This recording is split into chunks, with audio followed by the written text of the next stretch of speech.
Amo, tsakadal. Nurse! No! Dok! Ano ba yan, mga batang helmet? Di ba tapos ng November? Tapos na yung mga Halloween? Oo, Ba't pa yung mga Halloween? Tapos na rin ang Pasko. Ano ba? Kaloka naman yan. Bagong taon na, no? Hindi pa rin magbago ang itsura. Dok, gising na siya.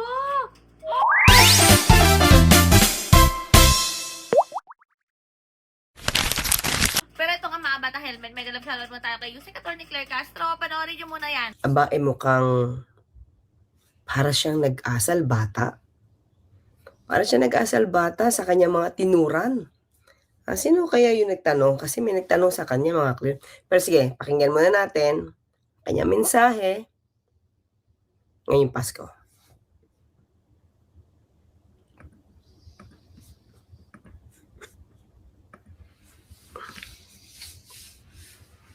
Barakatu.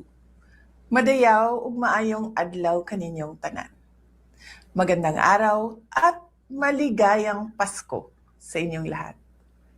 Tuwing Pasko ay binabalot ang ating mga puso ng mga biyaya na hatid sa atin ng kapanganakan ni Jesus. Ngunit paano ba natin mas mapapasaya ang ating selebrasyon sa harap ng samot-saring mga hamon sa ating buhay? Mga kababayan, magiging mas makabuluhan ang Pasko kung ibabahagi natin ang mga biyaya ng Diyos sa ating kapwa, lalo na sa mga nahihirapan sa buhay, mga may karamdaman, mga ulila at walang tahanan, mga biktima ng sakuna at karahasan, at mga sektor na dumaranas ng kapabayaan. Sa kagandahan ng ating loob, nagmumula ang pag-asa at katatagan ng loob. Kagandahang loob, mga klira. Pakinggan niyo yung kanyang tinura na. Sana naintindihan niyo ibig sabihin nito. Ng ating loob, nagmumulahan ng ating loob, mga biktima ng sakuna at karahasan, at mga sektor na dumaranas ng kapabayaan. Sa kagandahan ng ating loob, nagmumula ang pag-asa at katatagan Sa kagandahang loob, nagmumula ang pag-asa ng loob at pananampalataya. Mm. At ito ang gagabay at magpapalakas sa atin bilang mga individual, bilang mga pamilya, at bilang isang bansa. Hangad ko ang inyong kaligayahan kasama ang inyong mga kapamilya at mahal sa buhay. Lagi din nating ipagdasal ang biyaya ng kapayapaan at katatagan ng ating minamahal na bansa. Tandaan po natin na ang pusong nagpapasalamat na pusong nagpapasalamat ay mapagbigay, ay mapagbigay, mapagmahal, mapagmahal, mapagpatawad. mapagpatawad. Ha? Ano yun? Ang pusong nagpapasalamat Ng ating pamilya at mahal sa buhay. Lagi din nating ipagdasal ang biyaya ng kapayapaan at katatagan ng ating minamahal na bansa. Tandaan po natin na ang pusong nagpapasalamat pusong nagpapasalamat. Ulitin ko lang kasi para hindi natin makalimutan to. mapagbigay, Mapagbigay, pagmahal, mapagmahal, mapagpatawad. mapagpatawad. Okay, yan ang mensahe niya, mga kaklira. Pero, tingnan natin kung ang kanya bang mensahe ay ginagawa niya o ang mensahe niya taliwas sa mga ginagawa niya. Tingnan natin. Ito ang interview sa kanya, mga kaklira. Christmas, may message ka ba kay BBM? Okay. Kung may message daw ba kay PBBM, tingnan niyo yung mukha niya, mga kaklear. Nadinig lang ang pangalang PBBM. Tingnan niyo siya ulit, mga kaklear.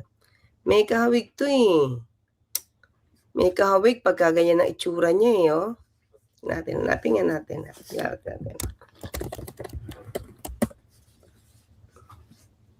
Wait. Pag galit na galit eh. Ayoko na ipakita. Pinakita ko na sa inyo dati ito eh. Okay, sandali lang ha. Pag galit na galit kasi siya pag nagme-meltdown siya. Iba itsura niya eh. Diba? Tingnan natin. Okay, wait lang. Hanap lang ako. Pag nagagalit siya, iba yung itsura eh. Saan na ba yan? Wait lang, mga klira. Nahanap ko pa. Kasi magalit siya eh. Mag-iba ulit yung itsura niya. Wait lang ha.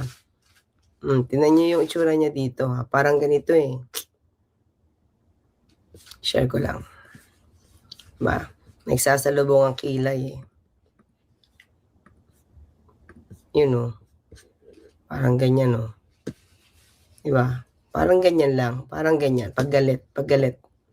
Diba? Anyway, balik tayo. Tingnan nyo, oh. Oh, di ba? Mga kaklir, tingnan nyo dito, oh. Parang yung pinakita ko kanina sa inyo. Bakit? Di ba? Bakit? Magbabago ba yung ugali niya kung Christmas o hindi? Oh, definitely, mahinahon yun, eh. Kahit hindi Pasko, mahinahon pa rin. Kahit hindi Pasko, hindi nagme-meltdown. Kahit hindi Pasko at maraming bashers, hindi nagmumura. Hindi nagbabanta ng buhay. Diba? Mukhang hindi talaga magbabago kasi ugali niya yun, mga kaklir. Diba? Pero, kanina lang pinakita ko sa inyo yung mensahe niya, diba? Ang puso nagpapasalamat. Ano nga ulit yung sinabi niya? Wait na, ulitin ko lang, ha. 8. Mapagbigay. Ang puso nagpapasalamat ay mapagbigay, mapagmahal, mapagpatawad. Diba? Pero yung mga sinasabi niya sa kanyang Christmas message, parang hindi naman niya ginagawa. Parang taliwas sa kanyang behavior. Diba? So, itong itsura niyang ito, mga Kristo, tignan natin ulit. Balikan natin yung kanina niya. Balikan natin, ha? Kaya, ano to, maraming pretensions. Tignan niyo, mga Kristo. Oh. Na ang puso ng ating minamahal na bansa. Ibang-iba, di ba? Tandaan po natin na ang pusong nagpapasalamat ay mapagbigay, mapagmahal, mapagpatawad. Tapos dito, yung totoo niya, lumalabas. Trending na trending yan, mga kabata helmet. Si Chaka Dal! O, diba? Si Chaka Dal, yung Filipino version ni Chucky, di ba? Si Chaka. Chaka Dal. Pero grabe talaga, mga kabata helmet, no? Hindi ko talaga mawari din dito kay Madam Sara Duterte na babati lang naman, di ba? Pero kaya niyang batiin, so be it. Pero yung itsura niya kasi, ang galing talaga. Ano ba to kasama sa Your Face Sounds Familiar? Kasi yung transformation nung itsura di ba? Parang your face sounds similar. Oo. Looks similar. Di ba? Ang bilis ng transition ng Ganun ba kanyang yun? itsura di ba? Di ba dapat ganun yan? Di ba? Parang parang split. May split personality. Paano mo i-assess? Huwag na natin assess. Kita-kita naman. Pero yan nga, mga bata helmet, comment nyo dyan kung ano masasabi nyo, no? Kung payag ba kayo or sang-ayon ba kayo na hindi bumate or ano pa man. Pero nakakaloka lang talaga yung bangayan nila, no? Nakakaloka. Bangayan pala ni Madam Sara. Kasi parang wala naman tayo napapabalita kay PBBM na pumatol Oh, or wala. pinatulan tong mga pangmalakasan na isip bata Video ka pares. As of today. As of today. As of this moment. Wala. Diba? Pero ayan nga, mga batang helmet, nakakaloka lang talaga. No? Medyo nag-react lang siya nun Must be the fentanyl. Ano? Must be the fentanyl. Yun naman yung kay Tatay Karton nila. Kasi bumanat din naman si Tatay Karton nila. Yun lang, noon. parang ganun lang. Pero cool pa din. at saka, kung may katotohanan naman yun, di ba? Yung statement na yun. Pero ayan nga, mga bata helmet, nakakaloka lang talaga, no? Pero the looks. Looking what? Looking. Looking. Pero ayan nga, basta stay happy, stay healthy, stay safe tayo. So always, sabi nga sa bahay, nag-helmet din na book, and it's everyday. God bless everyone. Bye!